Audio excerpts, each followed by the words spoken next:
In this video, we are going to discuss about the computation of value of the firm and overall cost of capital according to net income approach.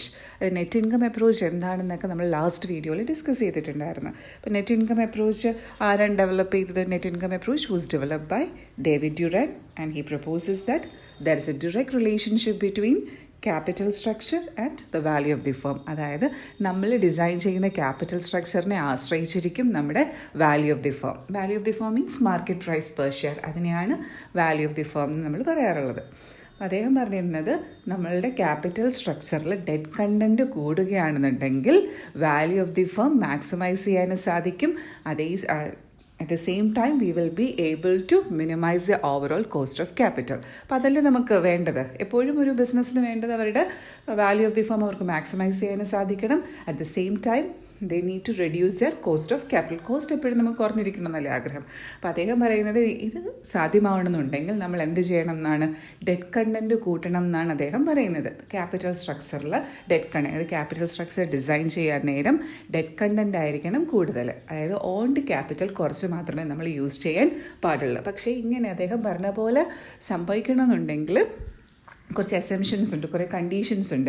ആ conditions എല്ലാം favourable ആണെങ്കിൽ മാത്രമേ നമുക്ക് എന്ത് സാധ്യമാവുള്ളൂ, debt content കൂടുന്നതനുസരിച്ച് നമ്മുടെ ഫേമിൻ്റെ value കൂടുകയും cost of capital കുറയുകയുള്ളൂ. അപ്പോൾ ആ കണ്ടീഷൻസ് എന്തൊക്കെയാണെന്ന് പറഞ്ഞിട്ടുണ്ടായിരുന്നു. കോർപ്പറേറ്റ് ടാക്സ് ഒന്നും തന്നെ ഉണ്ടാവാൻ പാടില്ല, there are no corporate tax. പിന്നീട് cost of debt should be lower than cost of equity. പിന്നീട് ഇൻവെസ്റ്റേഴ്സിൻ്റെ risk perception debt content increase ചെയ്യുന്നതനുസരിച്ച് മാറിമറിയാനും പാടില്ല. ഇങ്ങനെയുള്ള കണ്ടീഷൻസ് എല്ലാം ഫേവറബിളായിട്ട് നിൽക്കുകയാണെന്നുണ്ടെങ്കിൽ if we use more debt content in a capital structure we will be able to maximise the value of our firm and we will be able to minimize the overall cost of capital. Okay, അപ്പോൾ ഇതാണ് net income theory പറയുന്നത്. Net income theory വെച്ചുകൊണ്ട് നമ്മൾ value of the ഫേമും overall cost of ക്യാപിറ്റലും ഒക്കെ last വീഡിയോയിൽ discuss ചെയ്തിട്ടുണ്ടായിരുന്നു. ആ സെയിം ക്വസ്റ്റ്യൻ തന്നെ. അപ്പോൾ ഇദ്ദേഹം പറഞ്ഞ ഡെറ്റ് കണ്ടൻറ്റ് കൂടുകയാണെന്നുണ്ടെങ്കിൽ ഓവറോൾ കോസ്റ്റ് ഓഫ് ക്യാപിറ്റൽ കുറയുകയും ചെയ്യും, value of the firm maximise ചെയ്യുകയും ചെയ്യും. പിന്നീട് ഡെറ്റ് കണ്ടൻറ്റ് കുറഞ്ഞാൽ, ഡെറ്റ് കണ്ടൻറ്റ് കുറയ്ക്കുകയാണെന്നുണ്ടെങ്കിൽ എന്ത് സംഭവിക്കും? നേരെ ഓപ്പോസിറ്റാണ് സംഭവിക്കുന്നത്. ഡെറ്റ് കണ്ടൻറ്റ് കുറയാന്ന് വെച്ചാൽ നമ്മൾ എന്തിനെ ഡിപ്പെൻഡ് ചെയ്യുന്നതാണ് മീനിങ്, നമ്മൾ കൂടുതൽ ഓൺഡ് ക്യാപിറ്റലിനെ ഡിപ്പെൻഡ് ചെയ്യുന്നതാണ് മീനിങ്. ക്യാപിറ്റൽ സ്ട്രക്ചർ ഫ്രെയിം ചെയ്യാൻ നേരം ഓൺഡ് ക്യാപിറ്റലാണ് നമ്മൾ കൂടുതൽ യൂസ് ചെയ്യുന്നതെങ്കിൽ സംഭവിക്കുന്നത് വാല്യൂ ഓഫ് ദി ഫേം എന്ത് സംഭവിക്കും? Value of the firm decrease ചെയ്യുകയും ചെയ്യും, overall cost of capital increase ചെയ്യുകയും ചെയ്യും. അങ്ങനെ തന്നെയാണോ സംഭവിക്കുന്നത് നമുക്ക് ചെക്ക് ചെയ്യാം ഈ വീഡിയോയിൽ. ഓക്കെ, അപ്പോൾ ലാസ്റ്റ് വീഡിയോയിൽ പറഞ്ഞിരിക്കുന്ന എക്സാമ്പിൾ തന്നെ ഇവിടെ നമ്മൾ യൂസ് ചെയ്യുന്നത്. പക്ഷേ എങ്ങനെയായിരിക്കും? അതിൽ നിന്നും ഡെറ്റ് കണ്ടൻറ്റ് ഡിക്രീസ് ചെയ്തുകൊണ്ടും അതിൽ നിന്നും ഡെറ്റ് കണ്ടൻറ്റ് ഇൻക്രീസ് ചെയ്തുകൊണ്ടുള്ള രണ്ട് ക്വസ്റ്റ്യൻസ് നമുക്ക് സോൾവ് ചെയ്ത് നോക്കാം. ഡ്യൂറാൻഡ് പറഞ്ഞിരിക്കുന്ന തിയറി ആപ്ലിക്കബിൾ ആണോ അല്ലയോ, ഇഫക്റ്റീവ് ആണോ അല്ലയോ നോക്കാനായിട്ട്. ഓക്കെ, സെയിം ക്വസ്റ്റ്യൻ തന്നെ നമ്മൾ എക്സാമ്പിൾ 1 ഡിസ്കസ് ചെയ്ത അതേ ക്വസ്റ്റ്യൻ തന്നെയാണ് ഇവിടെ. ക്വസ്റ്റ്യൻ എന്ന് പറയുന്നത് A limited is expecting and annual EBIT of ₹2 lakh. EBIT എന്ന് പറഞ്ഞാൽ അറിയാമല്ലോ, പ്രോഫിറ്റിനെയാണ് എബിറ്റ് എന്ന് കൊണ്ട് ഉദ്ദേശിക്കുന്നത്. അതായത് earning before interest and tax. Profit നമ്മൾ എങ്ങനെ കണ്ടുപിടിക്കുന്നത്? Income minus all expenses V will get profit. അപ്പോൾ ഇതിൽ നിന്ന് എബിറ്റ് എന്ന് പറയുന്ന പ്രോഫിറ്റ് കണ്ടെത്തുന്നതെന്ന് വെച്ചാൽ ഇൻട്രസ്റ്റ് എന്ന് പറയുന്ന എക്സ്പെൻസും ടാക്സ് എന്ന് പറയുന്ന എക്സ്പെൻസും ഡിഡക്റ്റ് ചെയ്യുന്നതിന് മുന്നേ ഉള്ള പ്രോഫിറ്റിനെ അല്ലെങ്കിൽ ഏർണിങ്സിനെയാണ് എബിറ്റ് എന്ന് പറയുന്നത്. അപ്പോൾ എബിറ്റ് ഇസ് ₹2 lakh. അപ്പോൾ ഇതിൽ നിന്നും നമ്മൾ ഇനി രണ്ട് എക്സ്പെൻസും കൂടെ ഡിഡക്റ്റ് ചെയ്യണം. ഈ 2 lakhൽ നിന്ന് ഏതൊക്കെയാണ്? ഇൻട്രസ്റ്റ് ഡിഡക്റ്റ് ചെയ്യേണ്ടി വരും, ടാക്സും ഡിഡക്റ്റ് ചെയ്യേണ്ടി വരും. പിന്നെ നെറ്റ് ഇൻകം അപ്രോച്ച് അനുസരിച്ച് there are no corporate tax എന്നാണ് പറയുന്നത്. ഓക്കെ, സോ ഇതാണ് എബിറ്റ്. അപ്പോൾ എബിറ്റ് എന്താണെന്നൊരു ഐഡിയ മനസ്സിലുണ്ടാവണം. പിന്നീട് പറയുന്നത് company has 8% debentures of ₹5 lakh. അതായത് കമ്പനിക്ക് ഡെറ്റ് ഉണ്ട്. എന്താ ഡെറ്റിൻ്റെ പേര്? ഡിബെഞ്ചർ. ₹5 lakh ഡെറ്റ് കണ്ടൻറ്റ് അവരുടെ ക്യാപിറ്റൽ സ്ട്രക്ചറിലുണ്ട്. ഈ ഡെറ്റിന് അവരെന്ത് കൊടുക്കണം? 8% ഇൻട്രസ്റ്റ് അവർ പേ ചെയ്യേണ്ടതായിട്ടുണ്ട്. പിന്നീട് cost of equity capitalisation rate is 10%. അതായത് ഇവർക്ക് എന്തുകൊണ്ട് ഇവർ ഇക്വിറ്റി ഷെയർ ഇഷ്യൂ ചെയ്തും ഫണ്ട് റേസ് ചെയ്തിട്ടുണ്ട്. ഡിബെഞ്ചർ ഇഷ്യൂ ചെയ്ത് റേസ് ചെയ്തിട്ടുള്ള എമൗണ്ട് തന്നിട്ടുണ്ട്. എത്ര രൂപയും തന്നിട്ടുണ്ട്? ₹5 lakh തന്നിട്ടുണ്ട്. പക്ഷേ കോസ്റ്റ് ഓഫ് ഇക്വിറ്റി എത്ര റേസ് ചെയ്തെന്ന് പറയുന്നില്ല. നോക്കാം, നമുക്ക് പറയുന്നില്ല എന്നുണ്ടെങ്കിൽ നമുക്കത് കാൽക്കുലേറ്റ് ചെയ്തെടുക്കാൻ പറ്റും. ഓക്കെ, പക്ഷേ ഇക്വിറ്റി ക്യാപിറ്റലൈസേഷൻ റേറ്റ്, അതായത് ഇക്വിറ്റി ഷെയർസിന് കൊടുക്കേണ്ട ഡിവിഡൻറ്റ് 10% ആണെന്ന് പറയുന്നുണ്ട്. പിന്നീട് the company decides to redeem debentures of ₹2 lakh by issuing additional equity shares of ₹2 lakh. അതായത് കമ്പനിക്ക് ഇതിപ്പം അഡീഷനാണ്, പുതിയൊരു സെൻറ്റൻസാണ്. അത് ലാസ്റ്റ് ക്വസ്റ്റിൽ നിന്നും ചെറിയ വ്യത്യാസം ഈ സെൻറ്റൻസിലാണ് ഉണ്ടാകുന്നത്. ഇവിടെ എന്താണ് ഇവർ തീരുമാനിച്ചത്? ഇവർക്ക് ഡിബെഞ്ചർ ഉണ്ടല്ലോ 5 lakh rupees. ആ ഡിബെഞ്ചർ അവർ റെഡീം ചെയ്യാൻ തീരുമാനിച്ചു, റീപേ ചെയ്യാൻ തീരുമാനിച്ചു. എത്ര രൂപയാണ് റീപേ ചെയ്യാൻ തീരുമാനിച്ചത്? 5 ലക്ഷം രൂപ ഉണ്ടായിരുന്ന ഡിബെഞ്ചറിൽ നിന്നും 2 ലക്ഷം രൂപയുടെ ഡിബെഞ്ചർ തിരികെ കൊടുക്കാമെന്ന് തീരുമാനിച്ചു. പക്ഷെ തിരികെ കൊടുക്കണമെങ്കിൽ ഇവരുടെ ഈ 2 ലക്ഷം രൂപ വരണ്ടേ. ഈ 2 lakh rupees അവരെങ്ങനെയാണ് റേസ് ചെയ്യാൻ ഉദ്ദേശിക്കുന്നത്? അവർ ഇക്വിറ്റി ഷെയർ ഇഷ്യൂ ചെയ്തുകൊണ്ട് ഈ 2 lakh rupees റേസ് ചെയ്യാനാണ് അവർ ഉദ്ദേശിക്കുന്നത്. ഓക്കെ, അപ്പോൾ ഇവിടെ എന്ത് സംഭവിക്കുവാണ്? ഇങ്ങനൊരു ഡിസിഷൻ എടുക്കുമ്പോൾ എന്താണ് അവിടെ സംഭവിക്കുന്നത്? ഡെറ്റ് കണ്ടൻറ്റ് കുറയുന്നു. അതായത് 5 lakh എന്ന് പറഞ്ഞ ഡിബെഞ്ചർ എന്ന് പറയുന്ന ഡെറ്റ് കുറയുന്നു. എത്ര രൂപയാണ് കുറയുന്നത്? 2 lakh rupees കുറഞ്ഞു. ഇനി തൊട്ട് അവർക്ക് എത്ര രൂപയുടെ ഡിബെഞ്ചർ ഡെറ്റേ ഉള്ളൂ? 3 lakh rupees ഡിബെഞ്ചറേ ഉള്ളൂ. അപ്പോൾ ഡെറ്റ് കണ്ടൻറ്റ് കുറയുകയാണെന്നുണ്ടെങ്കിൽ ഡ്യൂറാൻഡ് പറഞ്ഞ അനുസരിച്ച് എന്ത് സംഭവിക്കും? ഡെറ്റ് കണ്ടൻറ്റ് കുറഞ്ഞാൽ വാല്യൂ ഓഫ് ദി ഫേമും കുറയും, ഓവറോൾ കോസ്റ്റ് ഓഫ് ക്യാപിറ്റൽ കൂടുകയും ചെയ്യുമെന്നാണ് ഡ്യൂറാൻഡ് പറഞ്ഞിരിക്കുന്നത്. നേരെ മറിച്ച് ഡെറ്റ് കണ്ടൻറ്റ് കൂടുകയാണെന്നുണ്ടെങ്കിൽ അദ്ദേഹം പറഞ്ഞിരിക്കുന്നത് എന്താണ്? ഡെറ്റ് കണ്ടൻറ്റ് കൂട്ടാനാണ് അദ്ദേഹം പ്രപ്പോസ് ചെയ്തിരിക്കുന്നത്. ഡെറ്റ് കണ്ടൻറ്റ് കൂടുകയാണെന്നുണ്ടെങ്കിൽ നമ്മുടെ വാല്യൂ ഓഫ് ദി ഫേം കൂടുകയും ചെയ്യും, ഓവറോൾ കോസ്റ്റ് ഓഫ് ക്യാപിറ്റൽ കുറയുകയും ചെയ്യും. അതാണ് നമുക്ക് വേണ്ടത്. പക്ഷേ ഇവിടെ ഡിക്രീസ് ചെയ്യാൻ ഉദ്ദേശിക്കുന്നത്. ഡിക്രീസ് ചെയ്യുമ്പോൾ നേരെ ഓപ്പോസിറ്റാണ് സംഭവിക്കുന്നത്. വാല്യൂ ഓഫ് ദി ഫേം കുറയുകയും ചെയ്യും, ഓവറോൾ കോസ്റ്റ് ഓഫ് ക്യാപിറ്റൽ കൂടുകയും ചെയ്യും. ഓക്കെ, അപ്പോൾ അതാണ് ഇവിടെ സംഭവിക്കുന്നത്. അഡീഷനായിട്ട് വന്ന ഇതാണ്. And you are asked to compute the total value of the company and overall cost of capital. അപ്പോൾ നമ്മളോട് പറഞ്ഞിരിക്കുന്ന വാല്യൂ ഓഫ് ദി ഫേം കണ്ടെത്തുക, പിന്നീട് എന്ത് കണ്ടെത്തുക? കോസ്റ്റ് ഓഫ് ക്യാപിറ്റൽ, അതായത് overall cost of capital calculate ചെയ്തെടുക്കാൻ. നമുക്ക് വാല്യൂ ഓഫ് ദി ഫേം അല്ലേ ചെയ്യേണ്ടത്. വാല്യൂ ഓഫ് ദി ഫേം ചെയ്യണമെന്നുണ്ടെങ്കിൽ ഒരു ഫോമുല പറഞ്ഞിട്ടുണ്ടല്ലോ. എന്താണ് ഫോമുല? S+T. എസ് എന്ന് പറയുന്നത് എന്താണ്? S means market value of equity shares and T means market value of debt. Market value of debt ഉണ്ടെന്ന് പറയുന്നത്. ഡെറ്റ് എത്ര എന്ന് പറയുന്നത്? 5 lakh rupees ഡിബെഞ്ചർ എന്ന് പറയുന്ന ഡെറ്റ് ഉണ്ട്. അപ്പോൾ ഈ ഡെറ്റ് പക്ഷേ കുറയുന്നുണ്ട്. 2 ലക്ഷം രൂപയുടെ ഡിബെഞ്ചർ റീപേ ചെയ്യും, അങ്ങനെ നമ്മുടെ ഡെറ്റ് കുറയുന്നുണ്ട്. അപ്പോൾ അത് ഓർത്തിരിക്കണം. പക്ഷേ നമുക്ക് എന്തറിയില്ല? വാല്യൂ ഓഫ് ഇക്വിറ്റി, അത് ഇക്വിറ്റി ഷെയർസിൻ്റെ വാല്യൂ, മാർക്കറ്റ് വാല്യൂ നമുക്കറിയില്ല. അത് ക്വസ്റ്റ്യനിൽ ഡയറക്റ്റ്ലി തന്നിട്ടില്ല. So we need to first find out the market value of equity shares. അപ്പോൾ market value of equity shares ആണ് ആദ്യം നിങ്ങൾ കണ്ടെത്തേണ്ടത്. എങ്കിൽ മാത്രമേ നമുക്ക് എന്ത് കാൽക്കുലേറ്റ് ചെയ്തെടുക്കാൻ സാധിക്കൂ? Value of the firm. Market value of equity ഷെയറിനൊരു ഫോമുല എന്താണ്? Market value of equity share കണ്ടുപിടിക്കാനുള്ള ഫോമുല എബിറ്റ് അല്ലെങ്കിൽ EBT divided by KE. EBIT minus I divide by KE എന്ന് യൂസ് ചെയ്യാം, അല്ലെങ്കിൽ EBT ഡിവൈഡഡ് ബൈ KE എന്നും use ചെയ്ത് നമുക്ക് എന്തിനെ കണ്ടെത്താം? Market value of equity shares. Okay, അപ്പോൾ നമുക്ക് ആദ്യം ന്യൂമറേറ്റർ വേണമല്ലോ. EBT എന്താണ്? Earning before tax. ടാക്സിന് മുന്നേ ഉള്ള ഏർണിംഗ്, അതായത് ഇൻട്രസ്റ്റ് ഡിഡക്റ്റ് ചെയ്തതിന് ശേഷമുള്ള ഏർണിങ്സാണ് നമുക്ക് വേണ്ടത്. ഇങ്ങനെ കണ്ടെത്താം.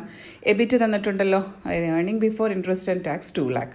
അതിൽ നിന്നും എന്തിനെ അങ്ങ് മാറ്റിക്കളഞ്ഞാൽ മതി? ഇൻട്രസ്റ്റിനെ അങ്ങ് ഡിഡക്റ്റ് ചെയ്ത് കഴിയുമ്പോഴത്തേക്കും നമുക്ക് എന്ത് കിട്ടും? Earning before tax. കാരണം ടാക്സ് ഡിഡക്റ്റ് ചെയ്ത കാര്യമില്ല. കാരണം ഡ്യൂറാൻഡ് പറഞ്ഞിരിക്കുന്നത് there are no corporate tax എന്നാണ്. അങ്ങനെ ഒരു എക്സ്പെൻസ് അവിടെ ഇല്ല. എബിറ്റിൽ അറൈവ് ചെയ്യാം. ഇൻട്രസ്റ്റ് കാൽക്കുലേറ്റ് ചെയ്യണമല്ലോ. ഇൻട്രസ്റ്റ് ഏതിനാണ് കാൽക്കുലേറ്റ് ചെയ്യേണ്ടത്? ഡെറ്റിനാണ് ഇൻട്രസ്റ്റ് കൊടുക്കേണ്ടത്. ഡെറ്റ് എത്രയാണ്? ഡെറ്റ് 5 lakh എന്നാണ് പറഞ്ഞിരുന്നത്. പക്ഷേ നമ്മൾ എന്ത് തീരുമാനിച്ചു? 5 lakh എന്ന് പറയുന്ന ഡെറ്റിൽ 2 lakh rupees ഡെറ്റ് തിരികെ കൊടുക്കാൻ തീരുമാനിച്ചു. അതായത് 5 lakh minus 2 lakh. Now the debt content will be only ₹3 lakh. അപ്പം നമ്മൾ എത്ര രൂപയ്ക്ക് ഇൻട്രസ്റ്റ് കൊടുത്താൽ മതി? 3 lakh rupees ഇൻട്രസ്റ്റ് കൊടുത്താൽ മതി. എങ്ങനെ 3 lakh കിട്ടിയെന്ന് മനസ്സിലായല്ലോ. കാരണം ഇവരുടെ ഡെറ്റിനെ റീപേ ചെയ്യുന്നുണ്ട്. ഫുൾ എമൗണ്ട് അല്ല, 2 lakh rupeeയുടെ ഡെറ്റ് റീപേ ചെയ്യുന്നത് ഈ സെൻറ്റൻസിൽ പറയുന്നുണ്ട്. ഓക്കെ, ഞാൻ ഈ ആരോ പോകുന്ന സെൻറ്റൻസിൽ പറയുന്നുണ്ട്. ഇങ്ങനെ 3 lakh ഇൻറ്റു 8%. ഡിബെഞ്ചർ ഇൻട്രസ്റ്റ് ക്വസ്റ്റനിൽ പറഞ്ഞിരിക്കുന്നത് 8% ആണ്. Into 8%, that is 24,000. So 2 lakh minus 24,000 equals 1,76,000 rupees ആണ് EBT, ഏർണിംഗ് ബിഫോർ ടാക്സ്. അപ്പോൾ EBT കിട്ടി. ഇനി നമുക്ക് എന്ത് കാൽക്കുലേറ്റ് ചെയ്യാൻ പറ്റും? Market value of equity share, അതായത് EBT divided by KE. EBT എന്ന് പറയുന്നത് 1,76,000 ഡിവൈഡ് ബൈ KE. അതായത് കോസ്റ്റ് ഓഫ് ഇക്വിറ്റി ക്വസ്റ്റനിൽ 10% എന്ന് തന്നിട്ടില്ലേ? ഇക്വിറ്റി ക്യാപിറ്റലൈസേഷൻ റേറ്റ് ഇസ് 10% എന്ന് പറയുന്നുണ്ട്. അപ്പോൾ 10%, അതായത് 1,76,000 ഡിവൈഡഡ് ബൈ 10%നെ ഡെസിമലിലോട്ട് ആക്കുമ്പോൾ എത്ര വരും? 0.10. That is equal to market value of equity shares is 17,60,000 rupees. ഇതാണ് ഇക്വിറ്റി ഷെയറിന് നമ്മൾ ഇഷ്യൂ ചെയ്ത മാർക്കറ്റിൽ അവൈലബിൾ ആയിട്ടുള്ള ഇക്വിറ്റി ഷെയറിൻ്റെ മാർക്കറ്റ് വാല്യൂ. ഓക്കെ, ഇനി വാല്യൂ ഓഫ് ദി ഫേം കണ്ടെത്തിക്കൂടെ? വാല്യൂ ഓഫ് ദി ഫേമിൻ്റെ ഫോർമുല എന്താ? V equals S plus T. നമ്മളിപ്പോഴേ ഇത്രയും വർക്കിംഗ് ചെയ്തതിന് ശേഷം നമുക്ക് നമ്മുടെ ക്വസ്റ്റ്യനെ സോൾവ് ചെയ്യാൻ പറ്റുന്നുള്ളൂ. Value equals S plus T. S means market value of equity share. അത് നമ്മളിപ്പോൾ കാൽക്കുലേറ്റ് ചെയ്തു. It is 17,60,000 plus T means market value of debt. Debt 5 lakh ആയിരുന്നു ആദ്യം. പക്ഷെ നമ്മൾ പിന്നീട് ഉടനെ തീരുമാനിച്ചു എന്താ, ഈ 5 lakhൽ നിന്നും 2 lakh റീപേ ചെയ്യാൻ തീരുമാനിച്ചു. അപ്പോൾ ഇപ്പോൾ എത്രയേ ഉള്ളൂ നമ്മുടെ debt? Market value of debt is only ₹3 lakh. തെറ്റി 5 lakh എന്ന് എഴുതാൻ പാടില്ല. ഓക്കെ, ഇപ്പം ഡെറ്റ് കുറഞ്ഞു. ഇപ്പോൾ എത്രയേ ഉള്ളൂ? 3 lakh rupees ഡെറ്റ് നമ്മുടെ പക്കലുള്ളൂ. So the total value of the firm equals 20,60,000 rupees. അപ്പോൾ value of the firm 20,60,000 rupees ആയി. ആ പാർട്ട് കഴിഞ്ഞു. ഇനി ഒരു പാർട്ടും കൂടെ ഉണ്ടല്ലോ. We need to find the overall cost of capital. Overall cost of ക്യാപിറ്റലിൻ്റെ ഫോർമുല എന്ന് പറയുന്നത്, നമ്മുടെ കയ്യിൽ വാല്യൂ ഓഫ് ദി ഫേം ഉണ്ടെങ്കിൽ എളുപ്പം യൂസ് ചെയ്യാവുന്ന ഫോർമുല ഏതാണ്? EBIT divided by V into 100. EBIT നമ്മുടെ ക്വസ്റ്റ്യനിൽ ഡയറക്ട്ലി തന്നിട്ടുണ്ട്. Earning before interest and tax 2 lakh divide by V. V എന്ന് പറയുന്ന വാല്യൂ ഓഫ് ദി ഫേം. നമ്മളിപ്പം just now we have calculated and it is 20,60,000. അപ്പം ന്യൂമറേറ്ററും ഡിനോമിനേറ്ററും നമ്മുടെ കയ്യിലുണ്ട്. So you can apply the figures into the formula.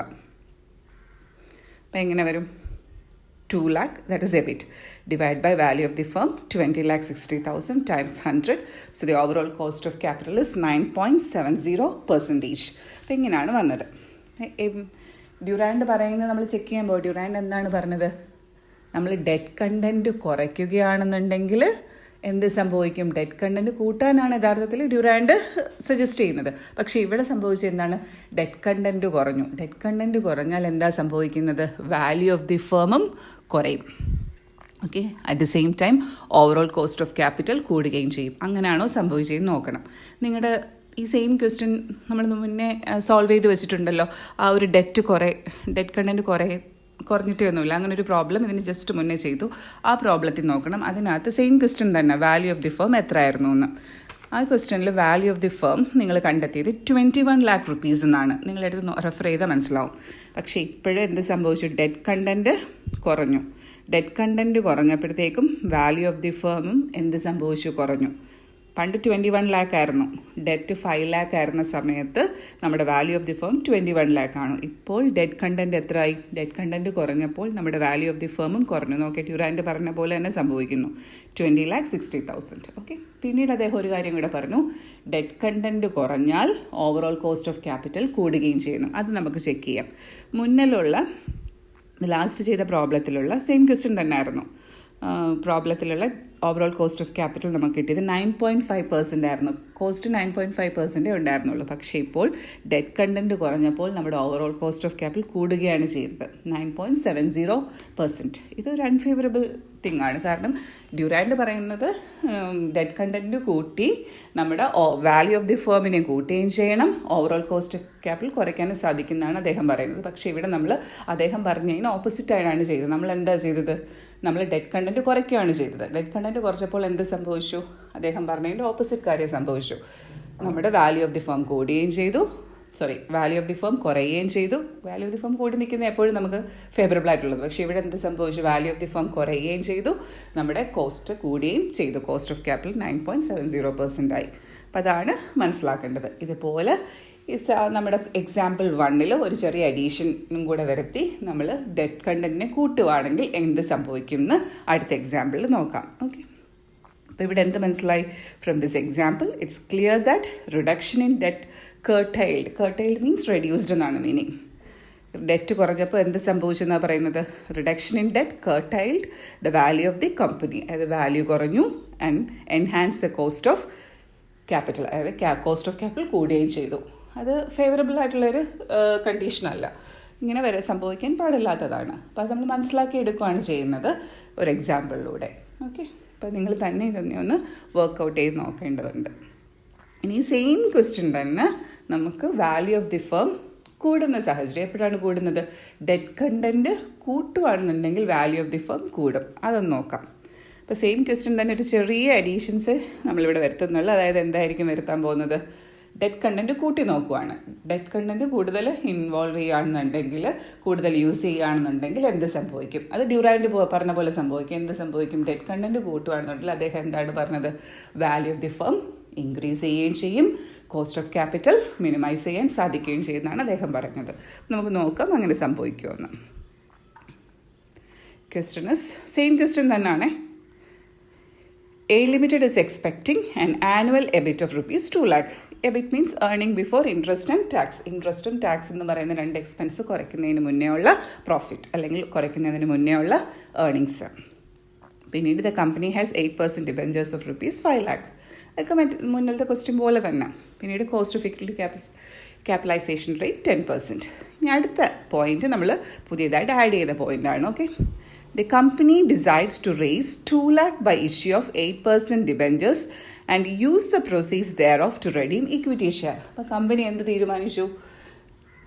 2 lakhന് debenture ഇനി issue ചെയ്യാം. അതായത് എക്സ്ട്രാ 2 lakhും കൂടി ഇഷ്യൂ ചെയ്തിട്ട് ആ 2 lakh rupees നമുക്ക് എന്ത് ചെയ്യാമെന്നാണ് പറയുന്നത്? ആ 2 lakh rupees ആ ഡിബെഞ്ചർ ഇഷ്യൂ ചെയ്ത് റേസ് ചെയ്ത് കിട്ടിയ ഡെറ്റ് വഴി നമ്മൾ റേസ് ചെയ്ത എമൗണ്ടിനെ നമുക്ക് എന്തിനു വേണ്ടി ഉപയോഗിക്കാമെന്ന്? നമ്മുടെ ഓൾറെഡി ഉള്ള ഇക്വിറ്റി ഷെയറിൻ്റെ റിഡംഷന് വേണ്ടി യൂസ് ചെയ്യാമെന്നാണ് കമ്പനി പ്രപ്പോസ് ചെയ്യുന്നത്. ഓക്കെ, അപ്പോൾ ഇവിടെ എന്താണ് സംഭവിക്കുന്നത്? ഡെറ്റ് കണ്ടൻറ്റ് എൻ്റെ capital structure is increasing here. ഇപ്പോൾ ഡ്യൂറാൻഡ് സജസ്റ്റ് ചെയ്യുന്നത് അത് തന്നെയാണ്. ഡെറ്റ് കണ്ടൻറ്റ് ഇൻക്രീസ് ചെയ്തിട്ട് എന്തിനെ എൻഹാൻസ് ചെയ്യാനാണ് പറയുന്നത്? വാല്യൂ ഓഫ് ദി ഫേമിനെ എൻഹാൻസ് ചെയ്യുക, പിന്നീട് കോസ്റ്റ് ഓഫ് ക്യാപിറ്റലിനെ കേർട്ടൈൽ ചെയ്യുക, കുറയ്ക്കുക. അപ്പോൾ ഇതാണ് ഡ്യൂറാൻഡ് തിയറി പ്രപ്പോസ് ചെയ്തിരിക്കുന്നത്. അങ്ങനെ സംഭവിക്കുമെന്ന് നമുക്ക് നോക്കാം ഇവിടെ. Okay, and you are asked to calculate total value of the firm and overall cost of capital. ഇങ്ങനെ സംഭവിച്ചാൽ what will be the value of the firm and what will be the overall cost of capital? ഇതാണ് നമ്മൾ calculate ചെയ്യാൻ പോകുന്നത്. First പാർട്ടൊക്കെ മുന്നിലത്തെ പോലെ തന്നെ ആദ്യം value of the firm ആണ് കാൽക്കുലേറ്റ് ചെയ്യേണ്ടതെന്ന് മനസ്സിലേക്ക് വരിക. വാല്യൂ ഓഫ് ദി ഫേമിൻ്റെ ഫോർമുല എന്ന് പറയുന്നത് S+T എന്നാണ്. എസ് എന്ന് പറയുന്നത് market value of equity shares, T എന്ന് പറയുന്നത് മാർക്കറ്റ് വാല്യൂ ഓഫ് ഡെറ്റ്. അപ്പോൾ ഇതിൽ രണ്ടും ഉണ്ടോ എന്ന് നോക്കുക. എസ് നമുക്കറിയില്ല. Market value of equity share ഈ ക്വസ്റ്റ്യനിൽ എവിടെയും തന്നിട്ടില്ല. മാർക്കറ്റ് വാല്യൂ ഓഫ് ഡെറ്റ് ഉണ്ട്. ഡെറ്റ് എത്ര എന്നാണ് പറഞ്ഞത്? 5 lakh എന്നാണ് പറഞ്ഞത്. 5 lakhന് ചേഞ്ച് വരുന്നുണ്ട്. എന്താ? 2 lakhും കൂടെ ഡിബെഞ്ചർ ഇഷ്യൂ ചെയ്യുന്നുണ്ട്. അപ്പോൾ 5 lakh + 2 lakh 7 lakh will be debentures. Value of market value of debt. Market value of debt നമുക്കറിയാം, പക്ഷെ നമുക്ക് എന്തറിയില്ല? Market value of equity share. അപ്പം നമ്മൾ ആദ്യം എന്ത് കണ്ടെത്തണം? Market value of equity share. അത് കണ്ടെത്താനുള്ള ഫോർമുല നമുക്കറിയാം. What is the formula? S = EBT divided by KE.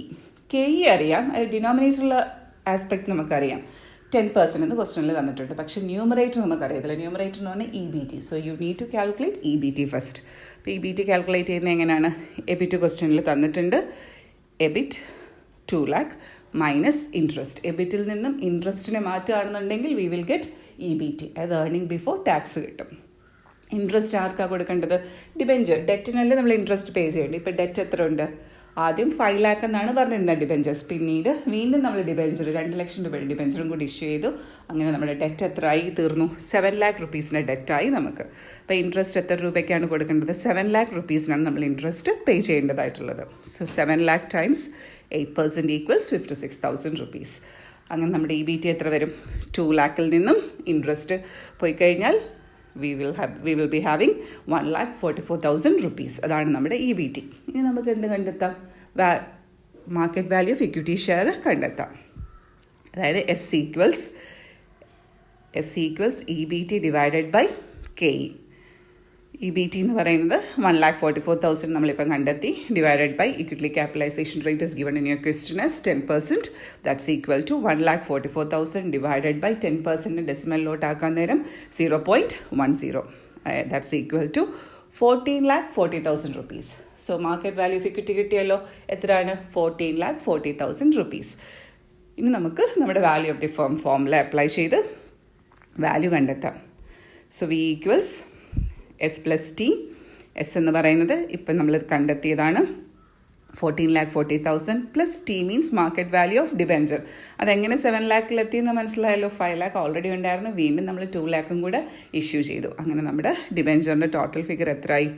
7 lakh. So the total value of the firm came to rupees 21,40,000. അങ്ങനെ നമ്മുടെ value of the firm 21,40,000 rupees ആയി.